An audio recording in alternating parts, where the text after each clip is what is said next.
ગુજરાતમાં ચકચાર મચાવનાર જીએસટી કૌભાંડની તપાસનો રેલો હવે રાજકોટ સુધી પણ પહોંચ્યો છે।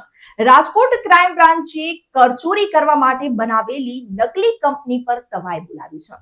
પ્રાપ્ત થતી વિગતો અનુસાર આશરે 15 જેટલી પેઢીઓ હાલ ક્રાઇમ બ્રાન્ચની રડાર પર છે।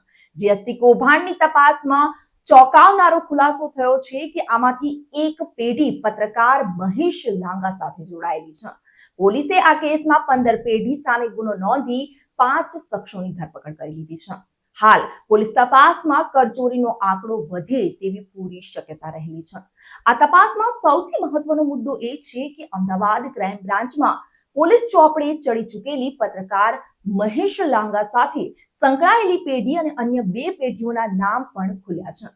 અને હવે આગળ જતા આ કૌભાંડ કેટલું વિસ્તરેલું છે તે તો તપાસમાં જ ખુલાસા થઈ શકે છે।